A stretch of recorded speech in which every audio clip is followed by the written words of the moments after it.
Selamat pagi anak-anak. Bagaimana hari ini? Masih semangat? Ya, hari ini kita sudah sampai di hari Jumat. Hari kesukaan anak-anak pastinya karena weekend. Oke, semoga anak-anak tetap semangat ya untuk belajar hari ini. Hari ini kita akan belajar tematik tema 1, subtema 3. Boleh dibuka bukunya. Itu ada di halaman 145. Pembelajaran 3 dan pembelajaran 4. Sudah siap? Ayo kita mulai. Nah, anak-anak pernah bermain di sekolah bersama teman-teman? Pasti pernah ya. Pernah tahu permainan ini? Ada yang tahu, ada yang tidak ya? Tapi kalau kalian tanya papa mama, pasti papa dan mama tahu permainan apa. Nah, permainan ini adalah permainan tradisional. Namanya permainan engklek. Nah, anak-anak penasaran gak mainnya? Bagaimana ya cara memainkannya? Yuk, biar tidak penasaran, kita tonton ya video berikut ini. Lalu, boleh nanti setelah menonton video, ajak mama dan papa untuk mencoba di rumah. Ayo, kita nonton ya.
Nah, bagaimana videonya? Seru kan? Lebih seru lagi kalau kalian coba di rumah ya. Boleh ajak papa, mama, kakak, adik, ataupun teman-teman di sekitar rumah. Tentu saja kalau ngajak teman, tetap perhatikan protokol kesehatan ya. Nah, jika kalian tidak bisa menggambar kolom-kolom permainan tadi di jalanan dengan kapur, bisa juga di lantai rumah yang keramik dengan menempelkan lakban di pinggir-pinggirnya atau menggunakan tali rafia. Selamat mencoba ya di rumah. Nah, kita akan lanjut ke pulau lain dengan permainan tradisional yang lain. Ada yang tahu? Kita akan menuju Pulau Sumatera bagian barat. Sumatera bagian barat itu bukan berarti Sumatera Barat ya, ada banyak sebelah sana. Nah, ini adalah permainan tradisional yang sangat terkenal bahkan mendunia. Bahkan ini pernah digunakan pada nominal uang. Kira-kira ada yang bisa menebak? Ya, permainan yang akan kita bahas adalah Pahumbo Batu. Sudah siap anak-anak? Dengarkan cerita dari Bu Ari. Tradisi lompat batu berasal dari suku Nias.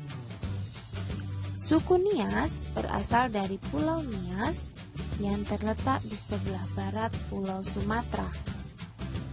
Lompat batu atau yang dikenal dengan nama Pahumbo Batu merupakan ciri khas masyarakat Nias. Paragraf kedua, tradisi melompati batu hanya dilakukan oleh kaum laki-laki, khususnya pemuda. Mereka harus melompati susunan batu setinggi 2 meter dengan ketebalan 40 cm. Tradisi ini bertujuan untuk menunjukkan kekuatan dan ketangkasan para pemuda yang melakukannya. Seseorang yang berhasil melakukan tradisi ini dianggap hebat, baik bagi dirinya maupun keluarga dan masyarakat di desa itu. Nah, itu tadi cerita dari Bu Ari. Menarik bukan? Kalau kalian penasaran, boleh nanti mencari di internet ya bagaimana cara memainkannya. Nah, setelah mendengarkan cerita dari Bu Ari tadi, silakan nanti kalian kerjakan lembar kerja yang sudah diberikan. Oke? Ya, kita lanjut. Nah, di tema 1 subtema 2 kemarin atau subtema 1 kita sudah belajar tentang bunyi. Kalian sudah mempraktekkan bahwa bunyi dapat merambat. Nah, kalian masih ingat tentang merambat bunyi? Merambat itu perlu media ya. Nah, setelah perambatan bunyi, kita akan melanjutkan tentang pemantulan dan penyerapan bunyi. Ya, bunyi itu bisa dipantulkan dan diserap. Pemantulan bunyi. Bunyi dapat memantul jika dalam perambatannya dihalangi oleh benda yang permukaannya keras, seperti kayu, kaca, dinding, batu, besi, dan lain-lain. Memantul itu untuk lebih memahaminya, contohnya saat kamu melemparkan bola terkena dinding, bola akan kembali padamu, itu namanya memantul. Begitu juga dengan bunyi. Bunyi jika terhalang oleh benda permukaan kerasnya juga akan berbalik. Itu yang disebut pemantulan bunyi. Selanjutnya, penyerapan bunyi. Penyerapan bunyi, serap. Seperti air jika terkena kain akan diserap oleh kain, maka bunyi juga. Bunyi dapat diserap oleh benda yang permukaannya lunak. Benda lunak ini disebut sebagai peredam bunyi. Misalnya karpet, kain, busa, kertas, wol, dan lain-lain. Nah, benda-benda peredam bunyi tersebut digunakan untuk mencegah terjadinya gaung atau kerdam dan mencegah suara terdengar dari luar ruangan, contohnya di dalam bioskop atau studio rekaman. Jadi, kalau kalian pernah ke bioskop atau ke studio rekaman, itu pinggir-pinggirnya itu kalian bisa memegang seperti kain atau karpet. Itu tujuan untuk meredam suara bunyi. Kalau di bioskop tujuan supaya suara tidak memantul dan juga tidak terdengar dari luar. Nah, bunyi pantul itu ada bermacam-macam. Apa saja ya? Yuk simak video pemantulan bunyi berikut untuk mengetahui macam-macam bunyi pantul. Pemantulan bunyi. Perhatikan 2 video ilustrasi berikut ini.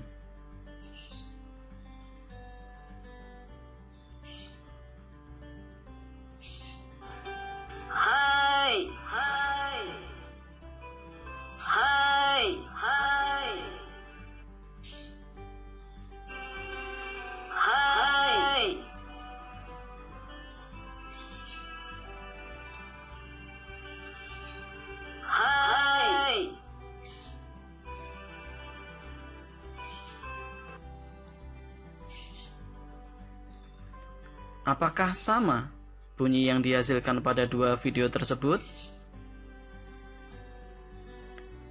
Walaupun kedua anak pada gambar tersebut berteriak sekeras-kerasnya, bunyi yang dihasilkan tidak sama. Hal ini disebabkan perbedaan antara jarak dinding pemantul. Jarak dinding pemantul. Ada yang jauh, ada yang dekat. Keras lemahnya bunyi pantul tergantung dari cepat rambat bunyi, jarak antara pendengar dengan dinding pemantul, dan jarak sumber bunyi dengan dinding pemantul. Berdasarkan jarak antara dinding pemantul dan sumber bunyi, pemantulan bunyi dibedakan menjadi 3. Yang pertama, pemantulan yang memperkeras bunyi asli, kemudian gaung atau kerdam, dan terakhir gema. Nah, dari video tadi kita mengetahui beberapa macam bunyi pantul. Nah, sekarang Ibu akan merangkum ya macam-macam bunyi pantulnya. Yang pertama, pemantulan yang memperkeras bunyi asli. Nah, pemantulan ini biasanya terjadi di ruangan kecil dan tertutup seperti kamar mandi. Karena suara di ruangan tertutup itu, bunyi pantul dan bunyi aslinya terdengar hampir bersamaan, sehingga seolah-olah suaramu itu volumenya meningkat. Jadi kalau kamu suka bernyanyi di kamar mandi, suaramu akan terdengar lebih keras dibandingkan jika kamu ngomong biasa di luar ruangan. Yang kedua itu gaung atau kerdam. Gaung atau kerdam terjadi karena jarak sumber bunyi dan dinding pantulnya dekat. Hal ini menyebabkan bunyi pantul bersamaan dengan bunyi asli yang belum selesai diucapkan, sehingga bunyi pantul ini mengganggu bunyi asli, sehingga suara yang terdengar itu menjadi tidak jelas. Yang ketiga, gema. Gema terjadi karena jarak sumber bunyi dan dinding pantulnya jauh.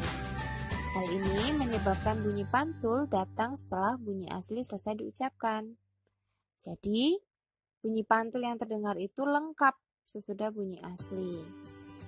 Nah, biasanya gema ini terjadi kalau kita berteriak di gua atau di ruangan terbuka yang ada bukit-bukit atau di lembah-lembah. Nah, gema ini dalam kehidupan sehari-hari digunakan untuk mengukur kedalaman jurang, gua, ataupun kedalaman lautan. Nah, setelah tadi belajar tentang bunyi, sekarang kita lanjut ya. Bacalah cerita berikut.